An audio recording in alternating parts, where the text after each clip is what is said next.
Puji Tuhan, saya sampaikan selamat sore dan salam sejahtera dalam Tuhan kita Yesus Kristus. Haleluya. Haleluya.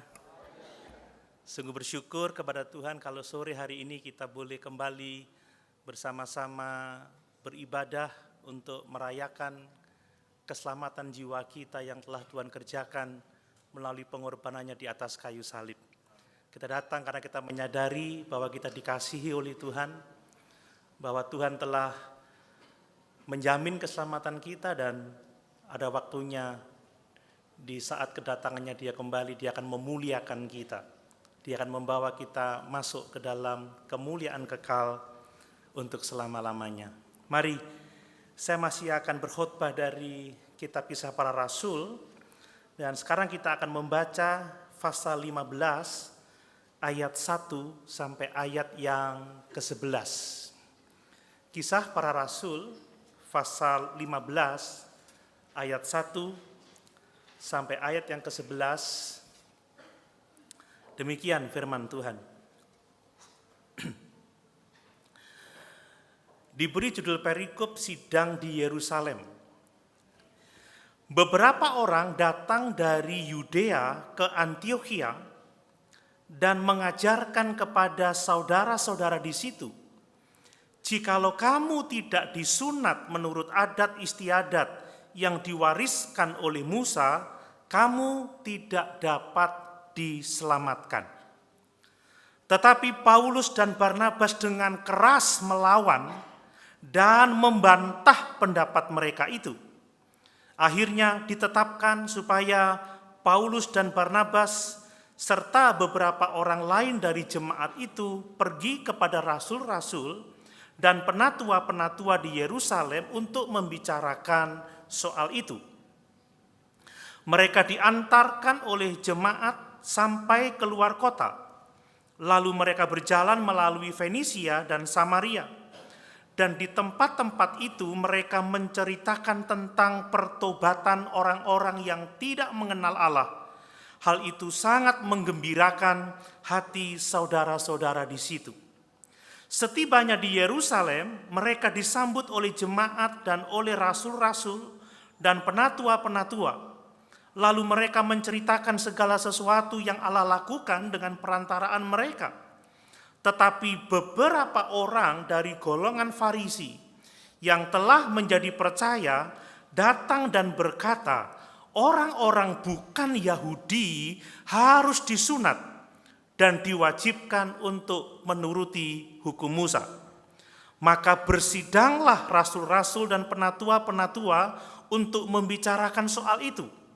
Sesudah beberapa waktu lamanya berlangsung pertukaran pikiran mengenai soal itu, berdirilah Petrus dan berkata kepada mereka, "Hai saudara-saudara, kamu tahu bahwa telah sejak semula Allah memilih aku dari antara kamu, supaya dengan perantaraan mulutku bangsa-bangsa lain mendengar berita Injil dan menjadi percaya.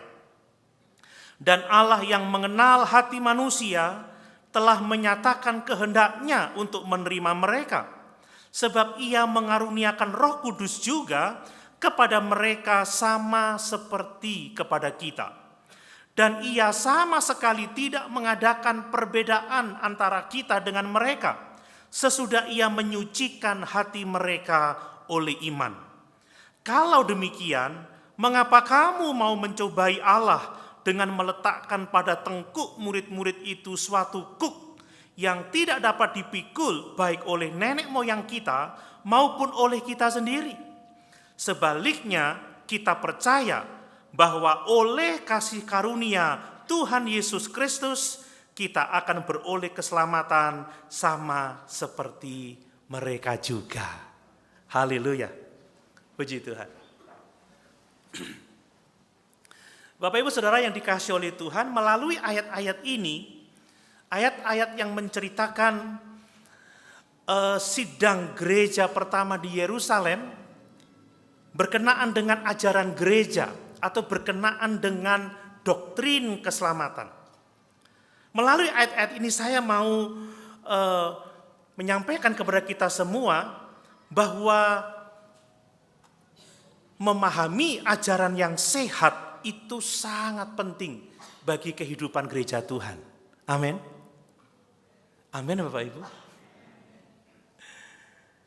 Gereja harus memahami ajaran yang sehat.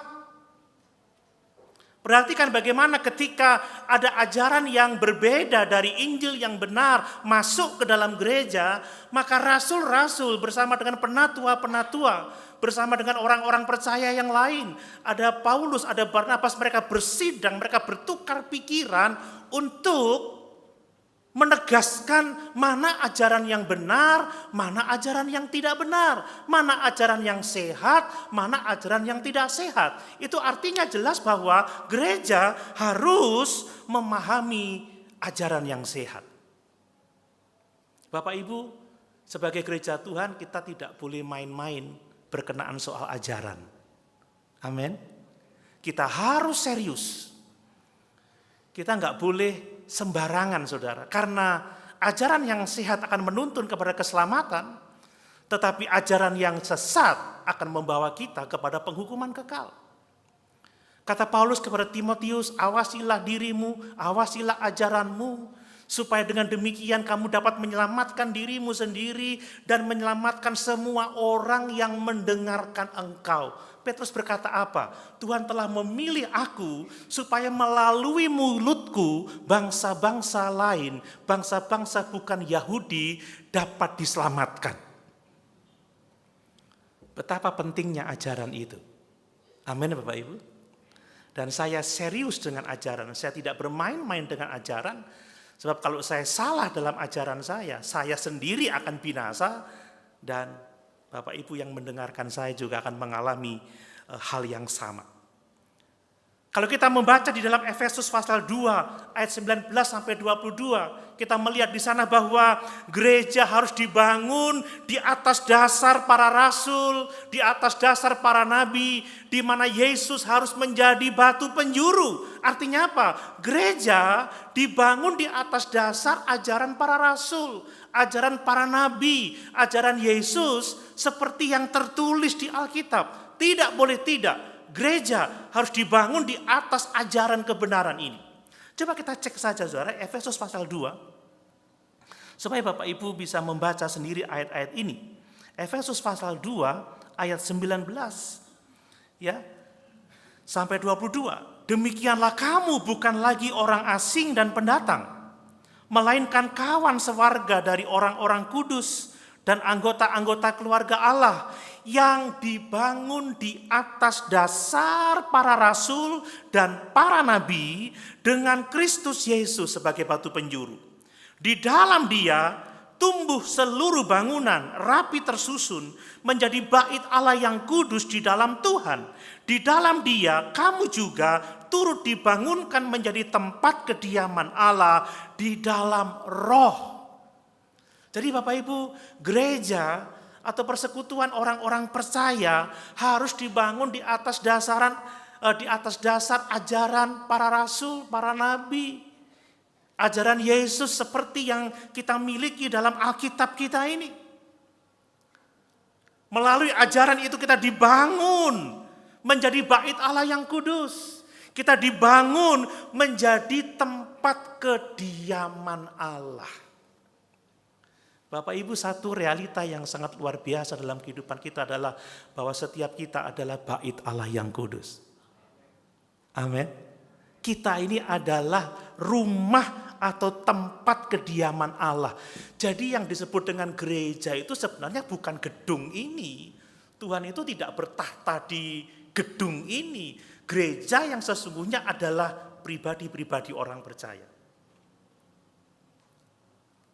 Dan sebagai pribadi orang percaya kita dibangun di atas dasar kebenaran firman Tuhan. Dibangun di atas ajaran yang sehat supaya kita menjadi tempat kediaman Allah. Bait Allah yang kudus. Jadi betapa pentingnya ajaran yang sehat itu. Kita membaca di dalam Kisah Rasul pasal yang kedua. Saya sudah khotbahkan ini di mana gereja mula-mula menjadi teladan yang sangat jelas bagi kita. Bagaimana mereka bertekun di dalam ajaran yang sehat. Coba kita lihat Kisah pasal 2 lagi Bapak Ibu. Kisah Rasul pasal 2 ya. Kita membaca ayat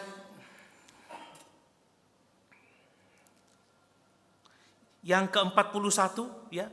Perhatikan diberi judul perikop cara hidup jemaat yang pertama. Demikian firman Tuhan, orang-orang yang menerima perkataannya itu memberi diri dibaptis dan pada hari itu jumlah mereka bertambah kira-kira 3.000 jiwa. Mereka bertekun dalam pengajaran rasul-rasul.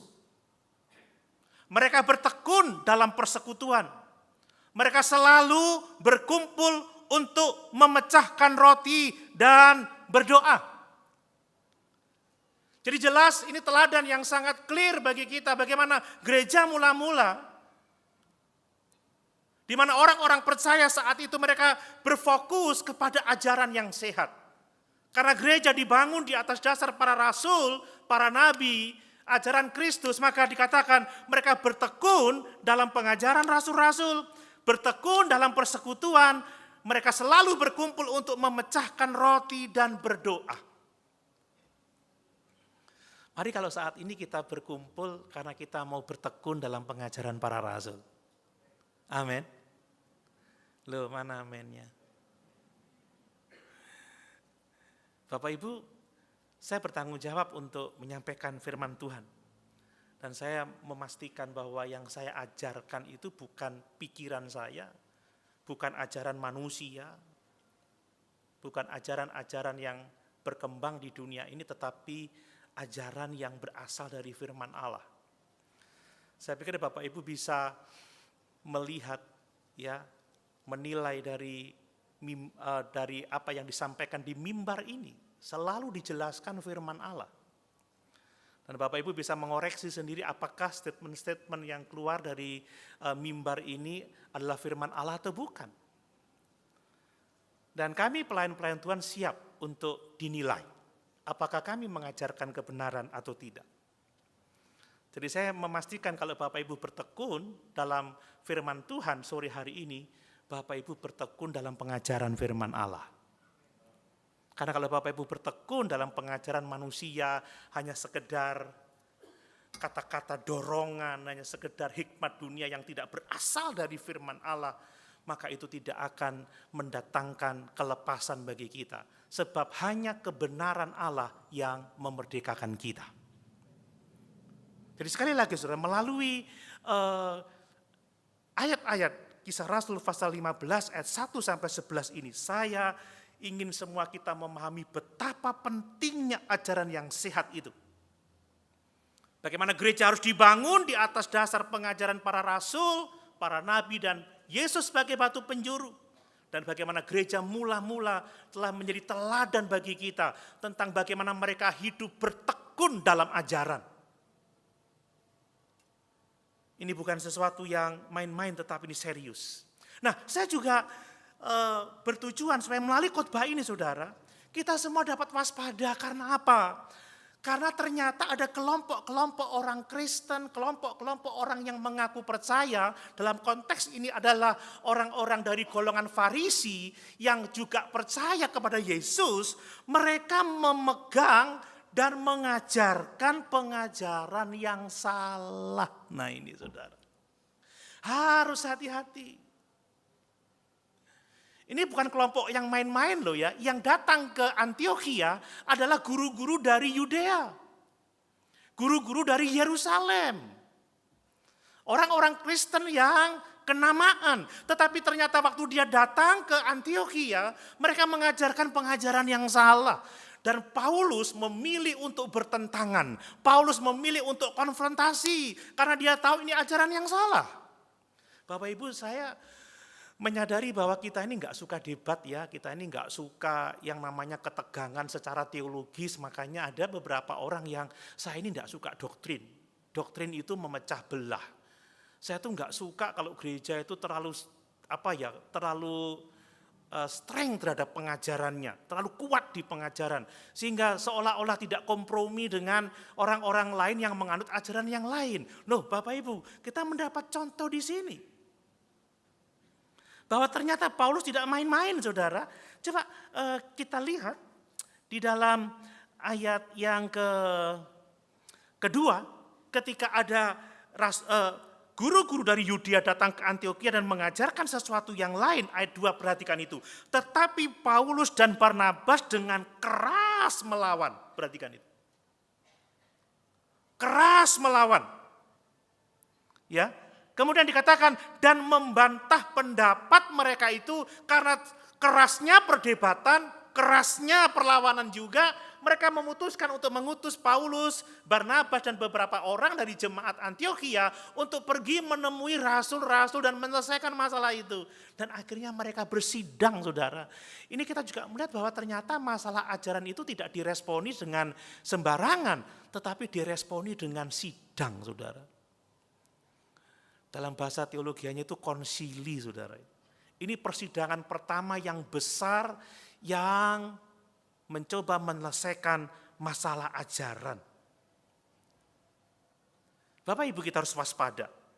Kita ingat bagaimana Rasul Paulus di dalam suratnya kepada Timotius, dia mengingatkan untuk dia terus mengajarkan ajaran yang sehat. Sebab di hari-hari terakhir ada banyak orang yang menyimpang, mereka lebih menyukai ajaran-ajaran dunia ini. Yang mengikuti dongeng nenek-nenek tua, saudara ya. Kok enggak kakek-kakek tua ya? Istilahnya nenek-nenek tua. Saudara jangan ikut nenek lampir, amin. Nenek-nenek tua. Ya. Ini ngeri. Dan di dalam 1 Timotius pasal 1 ayat 3 sampai 7 kita melihat bagaimana bahaya ajaran-ajaran palsu yang masuk di dalam gereja. Bapak Ibu, saya juga mau mengingatkan melalui ayat-ayat ini bahwa kita tidak boleh kompromi dengan ajaran yang tidak sehat. Kita harus bersikap seperti Paulus, seperti Barnabas, yang berani bertentangan, yang berani melawan.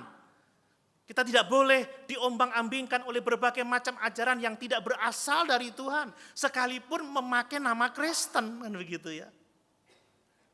Nah, bagaimana kita tahu ajaran yang sehat atau tidak? Ya, batu ukurnya, batu ujinya adalah Alkitab.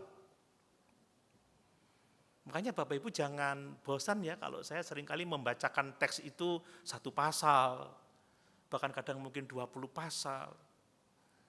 Karena saya mau Bapak Ibu ikut terlibat dalam pembacaan supaya ikut menikmati, ikut ngerti yang dibaca, sehingga ketika saya menjelaskan Bapak Ibu bisa mengoreksi, oh ini keliru ini.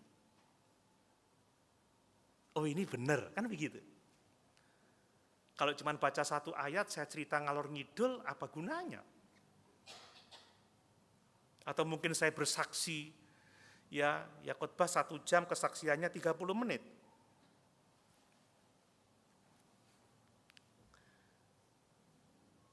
Kita tidak boleh kompromi dengan ajaran yang tidak sehat, amin. Dan bahwa kita harus memelihara diri kita masing-masing. Bapak Ibu punya tanggung jawab masing-masing untuk memelihara ajaran yang sehat dalam hidup kita, sebab itu menyangkut keselamatan jiwa kita. Dan bahwa kita juga bertanggung jawab untuk memelihara kehidupan orang-orang yang ada di bawah pengaruh kita. Siapa itu? Keluarga kita. Bagi suami-suami istri, ya, bagi orang tua anak, bagi kakak ya adik-adikmu, kan begitu ya. Saudara-saudara kita, orang-orang yang ada di dekat kita, kita bertanggung jawab tidak hanya memelihara diri kita untuk tetap setia pada ajaran yang sehat, tetapi kita juga harus menolong orang-orang yang ada di bawah pengaruh kita, di bawah kepemimpinan kita, supaya kita bisa menggembalakan mereka, dan mereka juga setia pada ajaran yang sehat itu. Ini bukan perkara sederhana, ini perkara serius, karena ini menyangkut kekekalan, Bapak Ibu ya. Ya nanti kita akan lihat, ya kita akan lihat. Secara khusus saya akan berbicara tentang persoalan yang disampaikan dalam teks ini. Nah, tadi kita sudah melihat ada beberapa orang guru dari Yudea.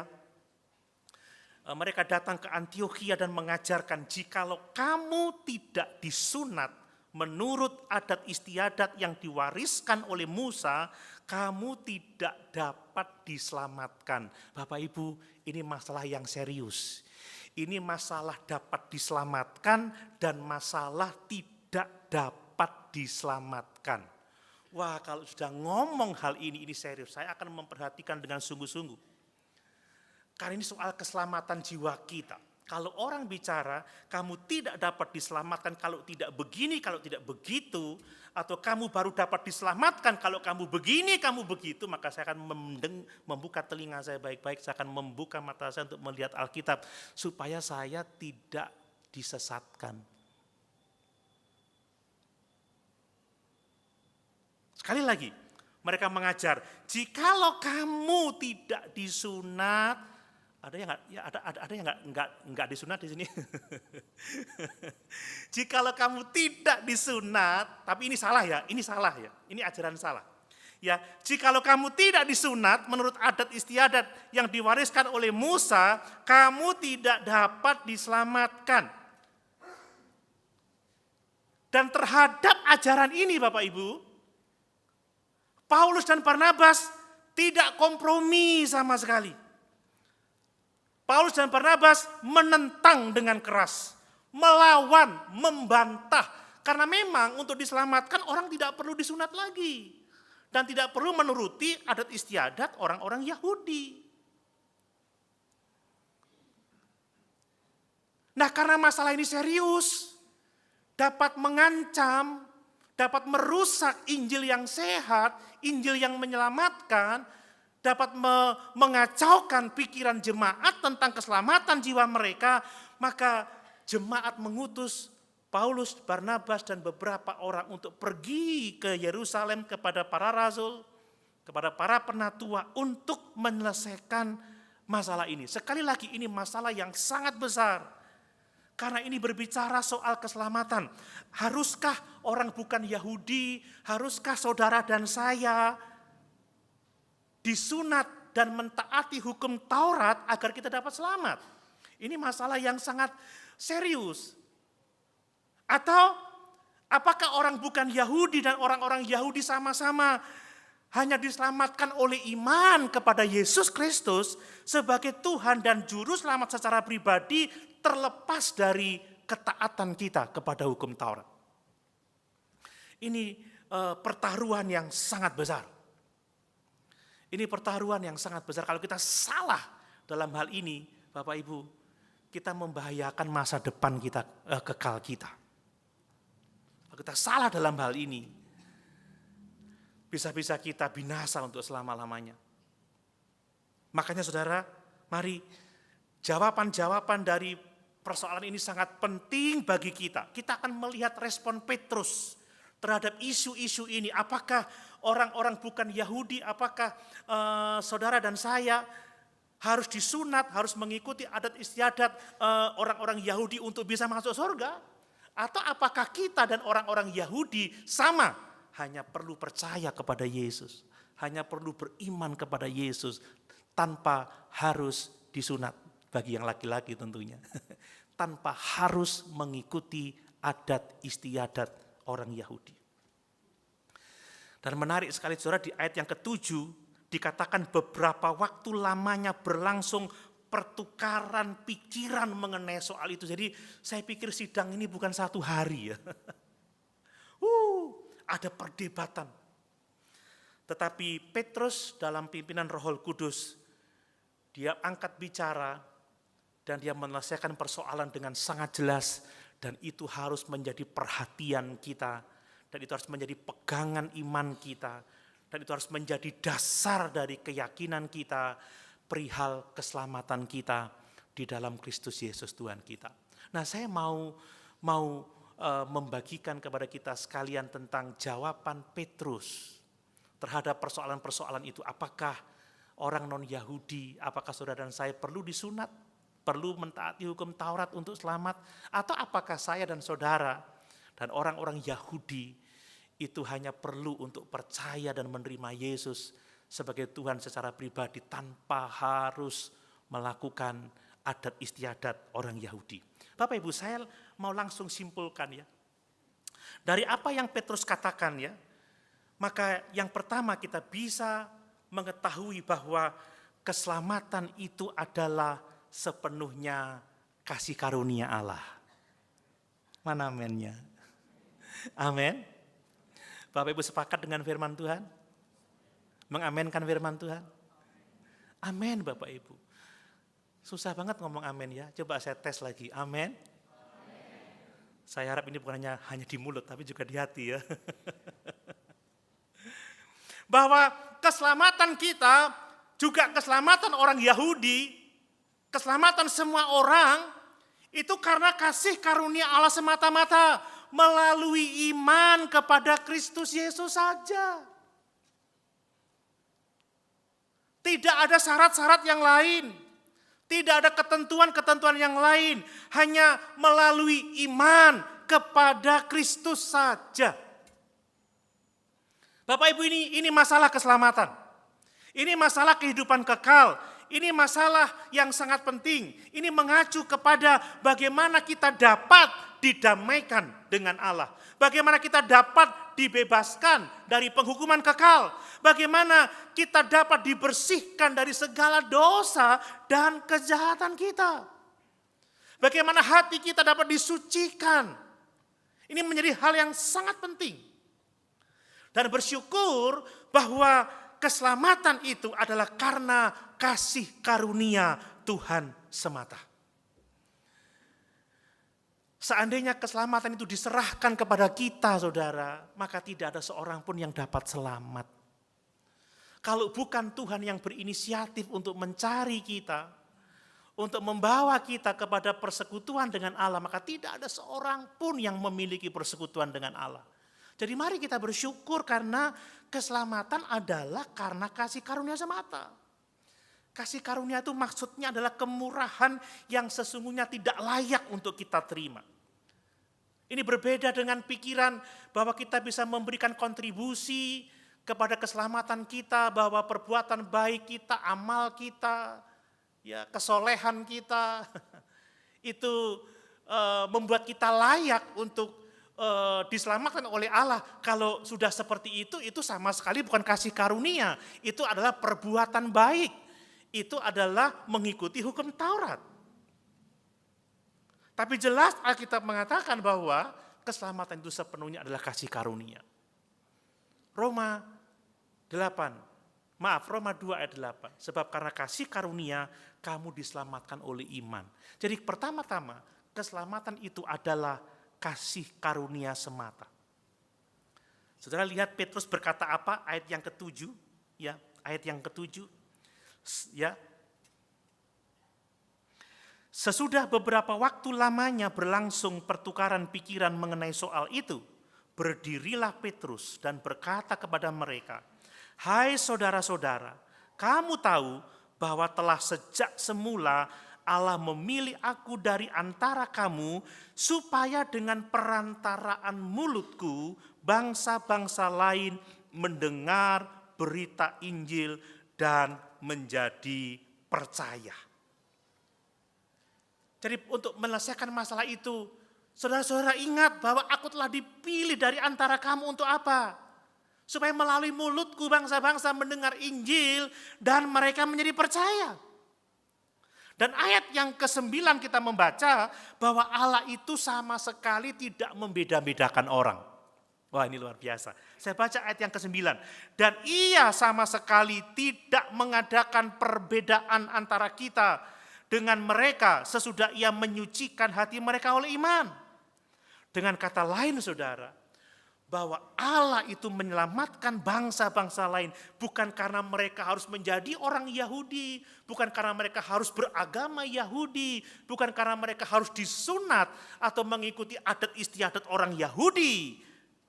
Tetapi Petrus menyimpulkan bahwa oleh kasih karunia Tuhan Yesus Kristus saja semua orang itu dapat diselamatkan.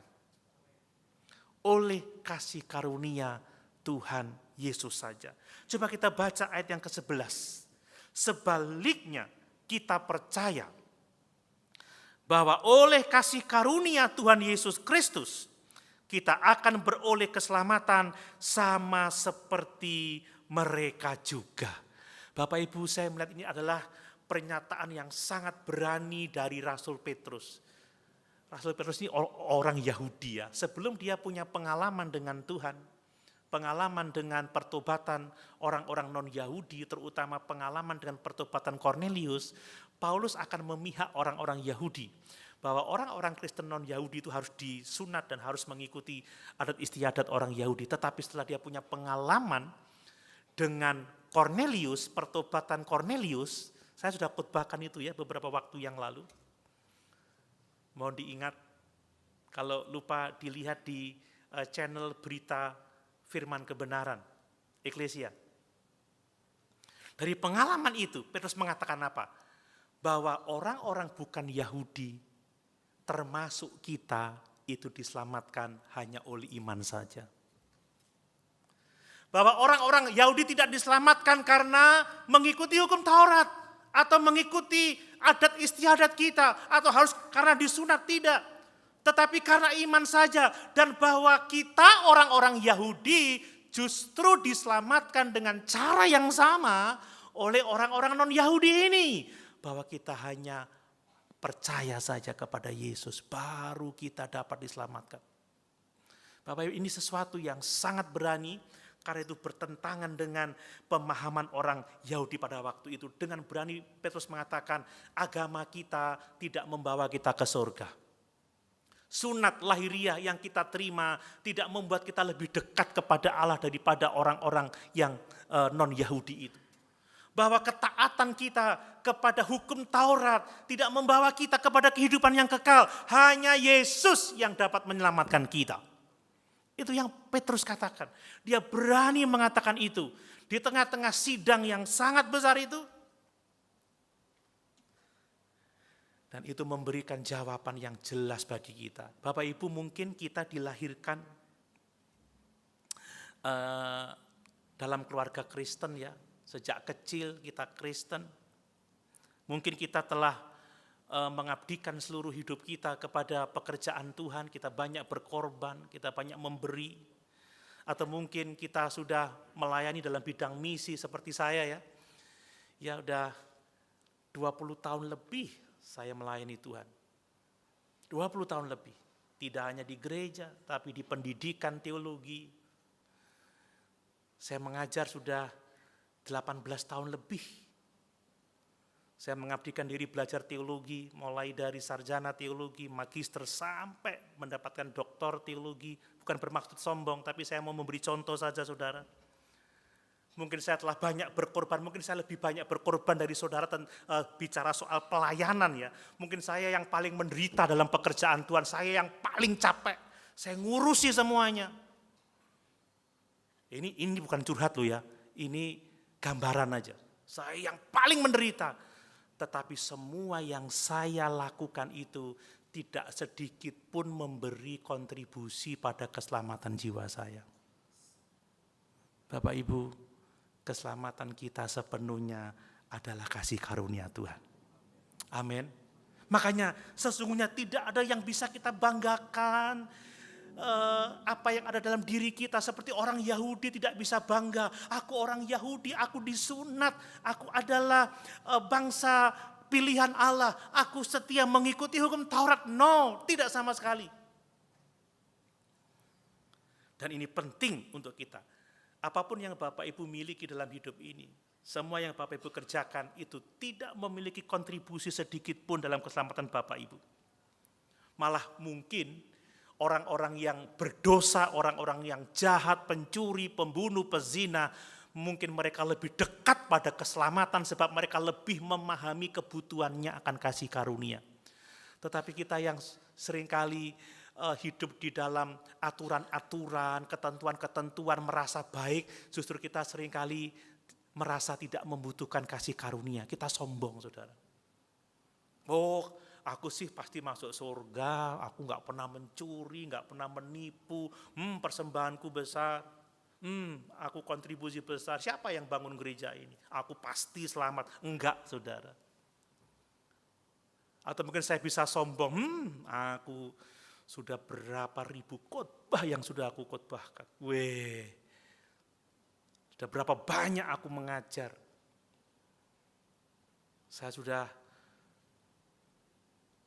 mengelilingi Indonesia untuk memberitakan firman. aku pasti masuk surga. Enggak, saudara. Kita masuk surga hanya karena kasih karunia saja. Dan karena kita menerima kasih karunia Allah, kita dimampukan untuk berbuat baik. Amin. Kita dimampukan untuk melayani Tuhan. Kita dimampukan untuk memuliakan Tuhan. Dan bahwa kalau saya melayani, kalau Bapak Ibu melayani Tuhan, kalau Bapak Ibu mengabdikan hidup kepada Allah, bukan karena untuk mencari keselamatan, tetapi itu adalah buah dari keselamatan kita yang kita terima hanya melalui Tuhan Yesus Kristus saja. Amin. Ini kebenaran yang harus kita pegang, saudara.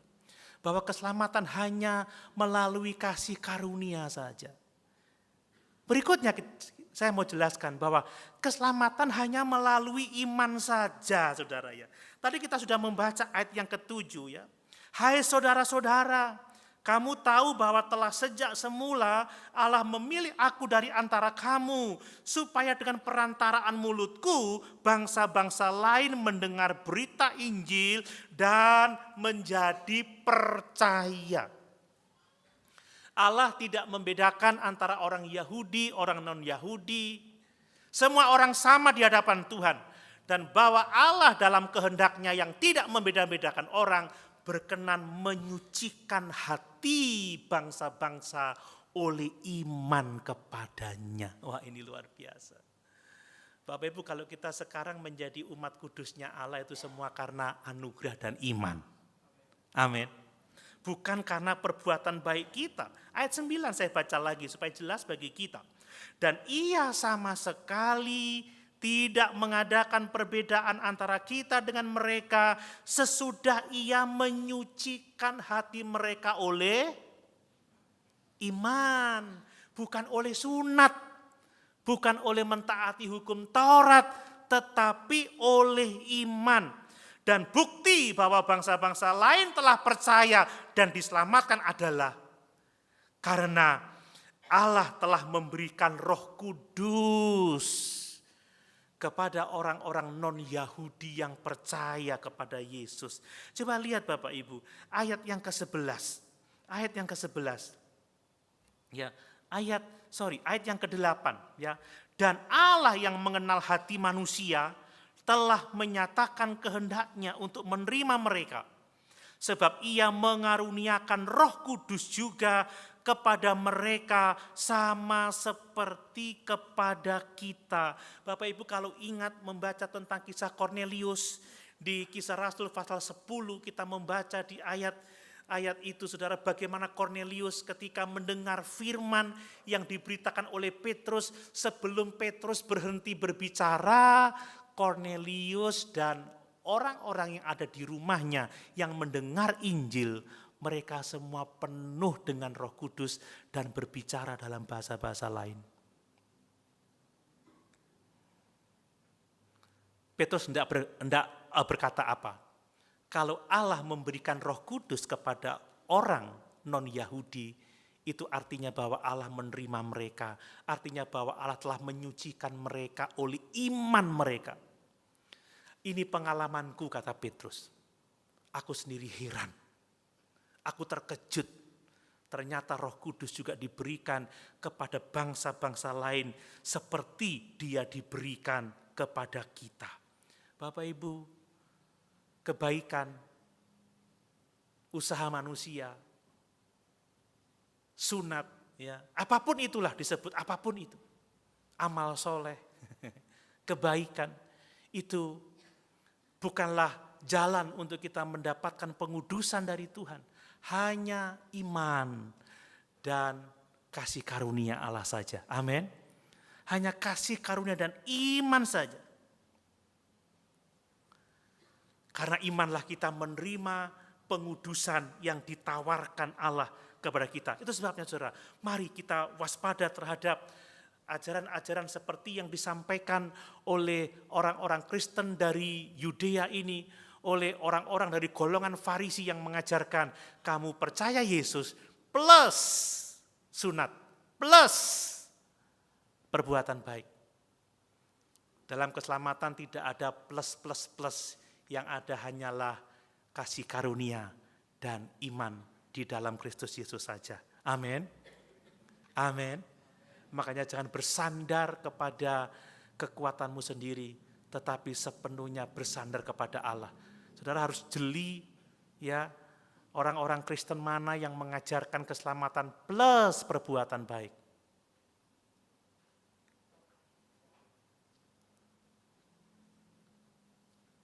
Bahwa tidak cukup hanya pengorbanan Yesus di atas kayu salib. Hati-hati saudara. Nanti saya akan jelaskan. Nah kemudian keselamatan itu hanya ada di dalam Kristus. Amin. Sebab oleh Kristus, oleh pengorbanan Yesus saja, maka hukum Taurat digenapi di dalam Dia. Roma pasal 10 ayat yang keempat coba kita baca. Roma pasal 10 ayat yang keempat.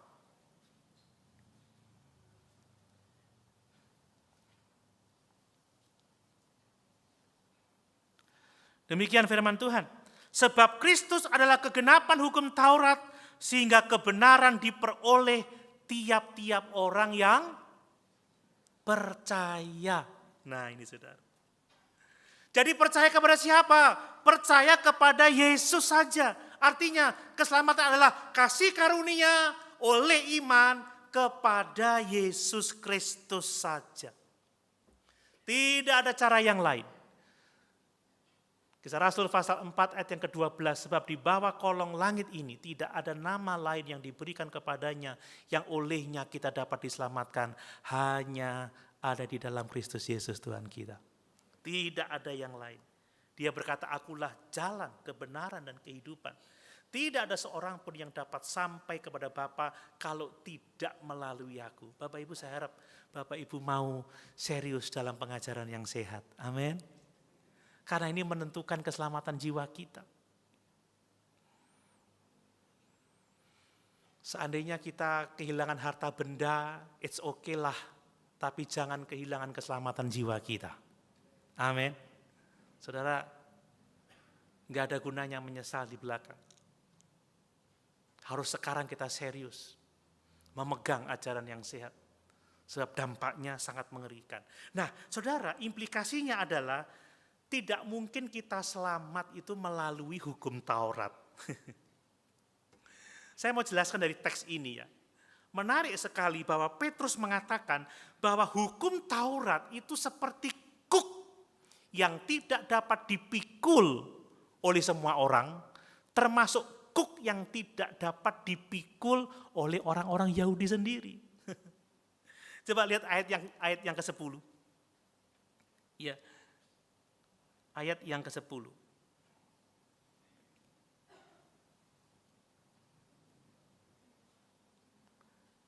Bentar.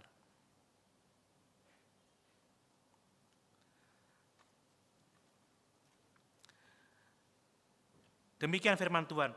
Kalau demikian, mengapa kamu mau mencobai Allah dengan meletakkan pada tengkuk murid-murid itu suatu kuk yang tidak dapat dipikul baik oleh nenek moyang kita maupun oleh kita sendiri. Jadi ini kuk yang tidak bisa dipikul. Hukum Taurat itu tidak bisa dipikul oleh siapapun juga. Bahkan oleh orang Yahudi sendiri. Makanya kita tidak boleh mengenakan kuk itu kepada para murid-murid itu. Sebab keselamatan hanya oleh kasih karunia dan iman kepada Kristus Yesus saja. Saudara, hukum Taurat itu bicara mengenai upacara-upacara, ketentuan-ketentuan seremonial yang ratusan jumlahnya. Yang dibuat oleh orang Farisi dan itu memang tidak bisa dilakukan. Saudara. Memang ada yang bisa melakukan tetapi hanya secara lahiriah. Tidak sampai ke dalam hati. Saya bisa kelihatan senyum, bisa kelihatan ramah kepada saudara, tapi belum tentu dengan hati saya. Ya awas ya, tunggu sebentar lagi ya, tak hajar kamu ya, tak habisin kamu ya. Tapi saya kelihatannya ramah, tapi dalam hati saya, mati kamu nanti ya. Orang kalau mencoba mentaati hukum Taurat itu hanya dalam tataran jasmani aja. Nanti saya sampaikan, saudara. Kenapa hukum Taurat tidak bisa menyelamatkan? Karena tujuan hukum Taurat itu bukan untuk menyelamatkan orang berdosa, tetapi supaya kita menyadari kebutuhan kita akan juru selamat. Amin.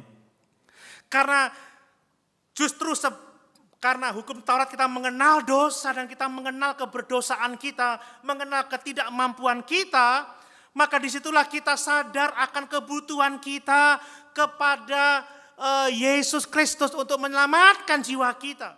Bahkan di Roma pasal yang keempat, Abraham tidak diselamatkan karena perbuatan, Abraham diselamatkan karena iman.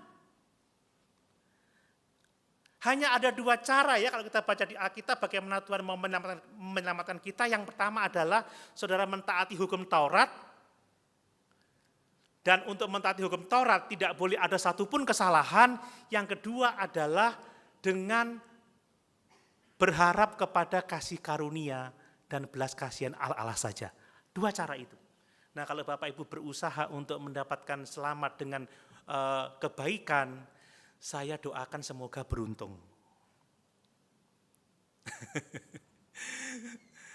Tapi kalau saudara mengusahakan juga hasilnya song saudara. Kosong. Dalam perjanjian lama sistem pengorbanan itu digenapi di dalam kematian Yesus di atas kayu salib. Amin. Jadi hukum Taurat tidak diberikan untuk menyelamatkan tetapi untuk menyadarkan kita akan kebutuhan kita akan adanya juru selamat. Kemudian saudara, mentaati hukum Taurat tidak mungkin karena itu bicara soal tuntutan di dalam hati, bukan secara fisik.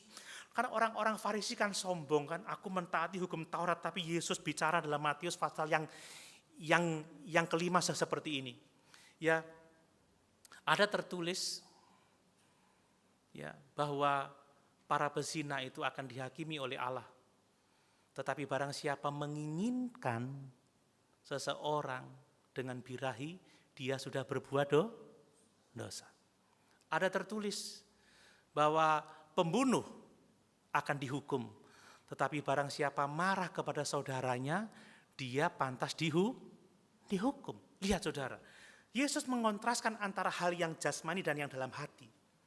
Ya mungkin orang-orang Farisi itu secara kelihatan tidak pernah selingkuh, memang tidak pernah punya will, tetapi naksir saja perempuan lain itu udah berdosa loh saudara.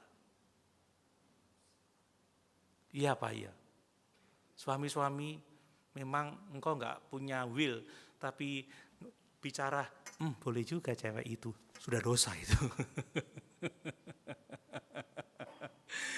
Kalau enggak karena kasih karunia, bahaya saudara. Bahaya.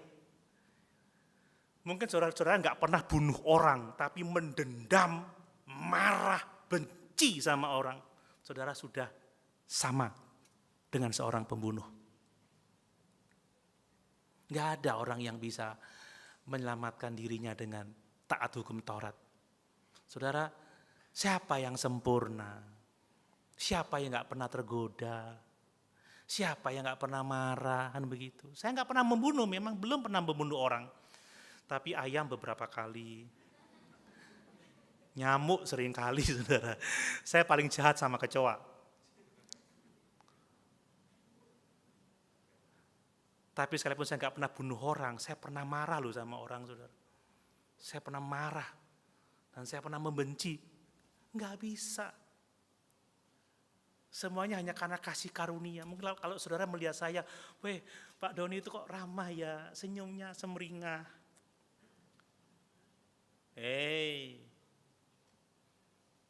Untung sudah dilahirkan baru oleh Tuhan. Tapi itu pun masih ada gagalnya loh saudara ya. Ya, ada gagalnya. Makanya kalau saya bersandar kepada kebaikan saya pasti masuk neraka. Saudara, mentaati hukum Taurat hanya menjadi beban yang tidak bisa dipikul oleh siapapun juga. Itu sebabnya saudara, ada perbedaan yang mendasar antara doktrin yang sehat, antara ajaran yang sehat dan ajaran yang tidak sehat. Itu menyangkut keselamatan jiwa kita. Kalau ajaran kita sehat, kita dituntun pada keselamatan, tapi kalau kita menganut ajaran yang tidak sehat seperti yang diajarkan oleh orang-orang Kristen, guru-guru dari Yudea ini yang menyangkali keselamatan hanya oleh kasih karunia dan iman kepada Kristus saja, maka kita akan binasa, Bapak Ibu. Ingat, sekali kita mengandalkan kebaikan kita untuk selamat, maka kita bertanggung jawab untuk melakukan seluruh hukum Taurat. Dan saya menjamin saudara, tidak ada seorang pun yang dapat selamat karena melakukan hukum Taurat. Saya mau mengatakan, perbuatan baik itu pasti akan menyertai orang-orang yang sungguh-sungguh diselamatkan karena kasih karunia oleh iman kepada Kristus saja. Tetapi sekali lagi, perbuatan baik bukan jalan kita mendapat keselamatan. Tetapi orang-orang yang sudah diselamatkan harus menunjukkan perbuatan baik. Itu sebabnya saudara, waspada. Amin. Amin. Waspada. Jangan bergaul dengan orang-orang yang mengajarkan ajaran-ajaran yang tidak benar, karena kita bisa terpengaruh. Bapak Ibu kalau mendengarkan ajaran-ajaran di YouTube, di TikTok, saudara waspadai baik-baik, cermati baik-baik. Saya tahu saya bukan satu-satunya guru bagi Bapak Ibu saudara, ada banyak guru di HP Bapak Ibu saudara. Iya kan? Mau dengar khotbahnya siapa? Malah khotbahnya pendetanya nggak pernah dilihat. Khotbah si A, si B, si C, yang paling menyakitkan hati di grup eklesia, khotbah orang lain yang di-share di sana. Khotbah pendetanya nggak pernah dijempolin. Curhat. Enggak apa-apa, saudara. Nah, gitu saya mau selamat dengan hukum Taurat, nggak bisa, saudara. Udah gagal saya.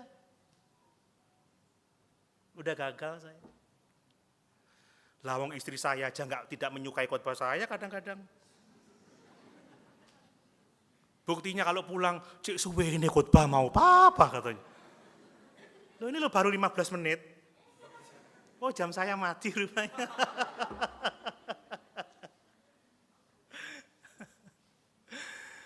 Mari Bapak Ibu, sama-sama kita menyadari betapa pentingnya ajaran yang sehat itu. Amin. Kita nggak boleh main-main dengan ajaran. Kita harus bersikap waspada, tegas, seperti Paulus dan Barnabas. Mereka menentang dengan keras ajaran yang sesat, dan bahwa ajaran yang sehat itu menentukan masa depan kekal kita. Dan mari kita, satu yang saya ingat melalui teks ini, bahwa keselamatan kita sepenuhnya adalah kasih karunia oleh iman di dalam Tuhan Yesus Kristus saja. Amin. Mari sama-sama kita.